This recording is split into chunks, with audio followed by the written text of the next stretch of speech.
We're supposed to move on to a debate now. Is Dr. Feldman and Dr. Sirvatham here in the house with us? Here we go.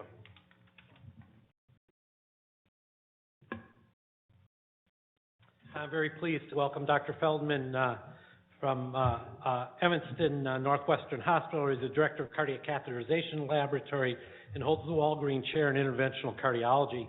He's a professor of medicine at the medical school, and his research interests include non-surgical percutaneous repair of the mitral valve, catheter-based aortic valve replacement, and shunt closure for congenital heart defects. We're very pleased to have you here. Thank you. Good afternoon. Glad to see that there are mostly people that are upright and still have a little energy.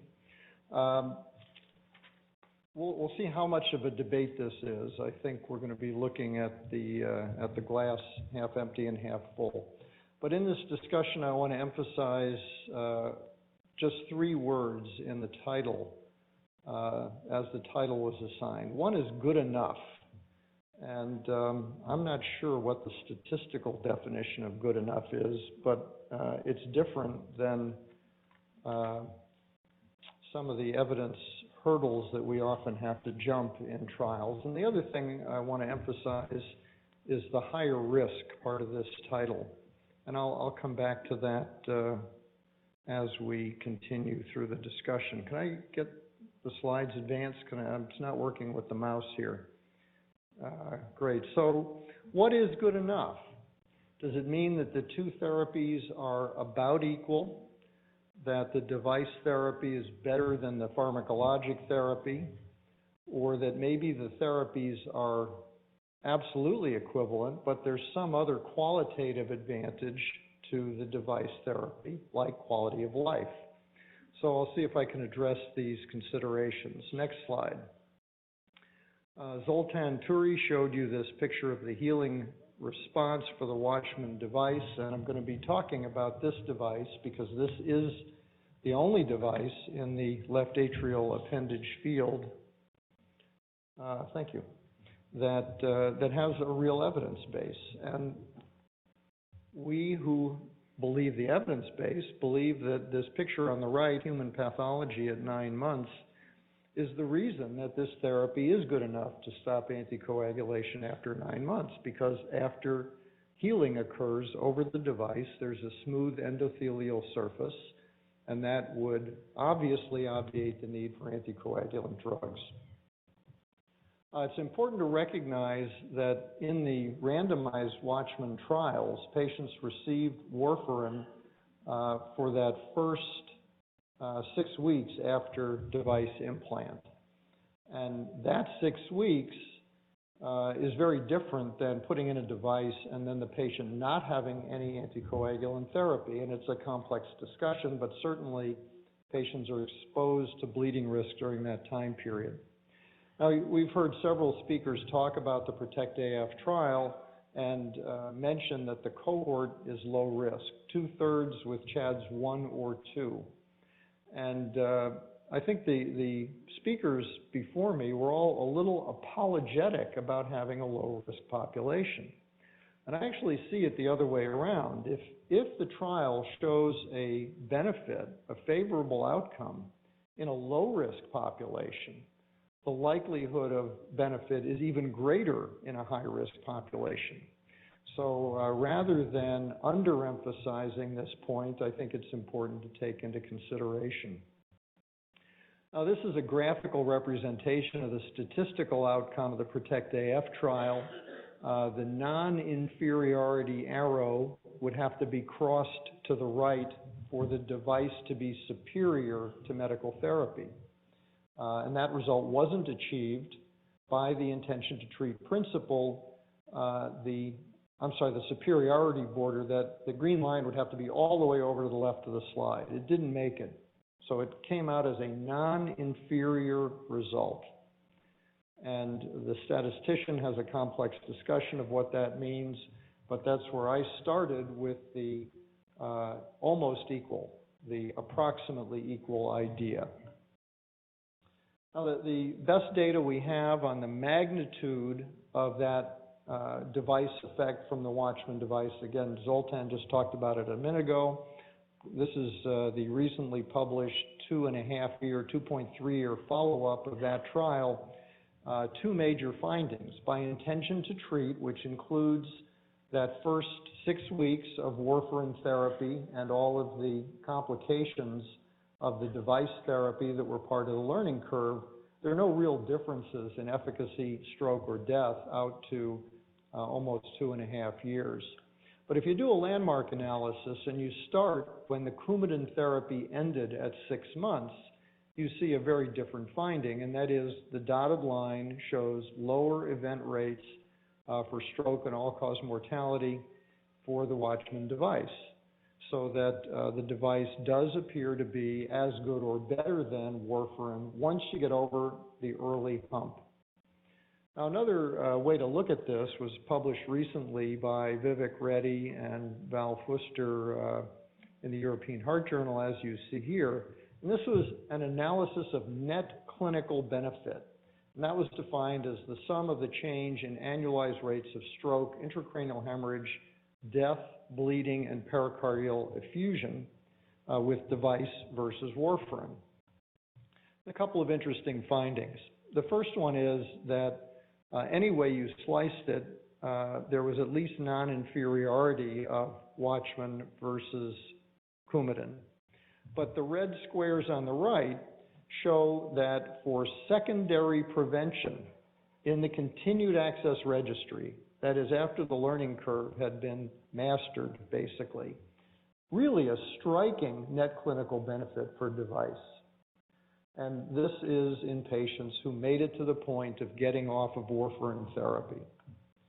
This is another way to depict the same data, and this shows the lowest event rate in green with the registry, intermediate in blue, which are the PROTECT AF intervention patients, and the highest event rate in the control group on warfarin, so that the blue and green lines are off of warfarin with results that are similar to or apparently better than with warfarin. Yet another depiction of the same data, and this is as you get further and further away from the procedure, 3, 6, 9, 12 months out, the net clinical benefit favors device after 9 months in a randomized trial, and that's because of the detriment of complications in the learning curve. But in the continued access registry, net clinical benefit right from the beginning in the absence of warfarin therapy. Now, to address the quality of life issue, here is in the PROTECT AF trial, and these are 1-year data. And what you see here is the control group is all a net negative quality of life change from the time the trial starts. And that's because somebody's actually trying to get them to take their warfarin. Whereas the treatment patients across the board have a small but real improvement in quality of life.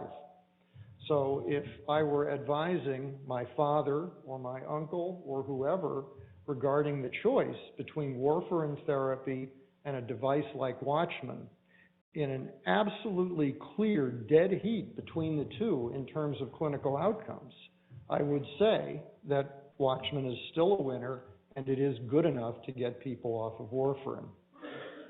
Now, one criticism of this therapy is, and we heard it from at least 1 or 2 speakers today, is that some of these patients develop leaks around the outside of the device. And it's very common to see leaks. Residual peri-device flow was seen in about 1/3 of patients at a year when we looked at the PROTECT AF patients with a core lab, but it was not associated with an increased risk of thromboembolism. So this falls into the good enough category as well. Now, yet another criticism is that we've got a whole slew of new drugs, dabigatran, rivaroxaban, and apixaban, and a general perception that they're better. But I just want you to look down the major bleeding column there with warfarin in dark gray and the comparator new drug in lighter gray. And however different the best of the new therapies may be, the bleeding rates are still similar. I would look at it this way. Are the new drugs game-changing? And I think the answer is absolutely not. They're a little more akin to putting new players on the board, but the game is very much the same. And here are some of the reasons that the game is the same. And I should say, I was tempted to steal Brian Weisenant's slides, but he just showed them a few hours ago on the PubMed search showing already thousands of reports of major bleeding complications from the new drugs. But here are a couple. This was early after dabigatran came out. A neurosurgery group lamented having to take care of patients on dabigatran after head trauma because there is no way to reverse it. Here's a recent report of patients who were hyper responders to dabigatran and required emergency surgery, and what a disaster it was. And these reports are coming, and the point here is that they may be low-frequency events, but when the failure mode of a therapy is catastrophic, even if it's infrequent, it carries a different weight than a manageable procedure or drug failure. We saw this earlier today as well. The trial rates of major bleeding with the new drugs are attractive, but how much do we know about real life? Here's a real-life report in a large patient cohort that shows a 9% per year bleeding rate with dabigatran. So real world may be very different than what's in the trials. Now there's yet another problem with keeping people on anticoagulant therapy forever, and this is illustrated in the transcatheter aortic valve literature. This is an illustration of the strokes after transcatheter valve therapy and surgical AVR in the partner trial. And of course, in that trial, the focus was on these far left-hand pair of bars within the first couple of days, that is procedure-related strokes. But in this prospective core lab adjudicated trial with an events committee, very rigorous follow-up, what we learned is that these older patients have strokes on an ongoing basis after the therapy. That is, they're old, they have many, many reasons to have strokes. And one argument in this discussion is, well, maybe we should keep them all on whatever the disease-specific drug du jour is, Plavix or warfarin, forever. Well, that's not an answer to anything either, because what we found is in these late strokes on the far right bar, greater than 120 days post-TAVR, that they were equally divided between hemorrhagic and thrombotic. So that if we simply say, even with a Watchman, that everybody should stay on Coumadin forever, we're just going to buy a different set of problems. So I will say again, with a device, stopping Coumadin is something that we have arrived at already. We're getting to the point of showing that without even that first 6 weeks of Coumadin, we're going to get good results with the Watchman device in our ASAP registry, and that will make it an even better looking playing field.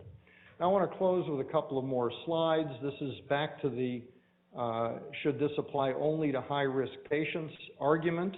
This is from the 2.3-year outcome study that Reddy just published in Circulation. The low CHAD score patients and the higher CHAD score patients did not have a difference in benefit. So that argument as yet is unsupported. And we'll see if when we study isolated groups of higher risk patients, if we get a larger magnitude of treatment effect. But there's no evidence actually for that today. And that's shown here also, that no matter how you analyze it by intention to treat or per protocol, that this benefit is very robust in patients who've already had a stroke, that we can really see a clear path to device therapy there where it is advantageous to warfarin. The devices get better steadily. We get better at using them. So Protect AF is just the beginning of that story and represents, I think, worst case results. And hopefully we'll see that when Prevail is presented at the American College of Cardiology meeting in a week or so. So is it good enough? And I think we have a resounding yes at this point. Thank you.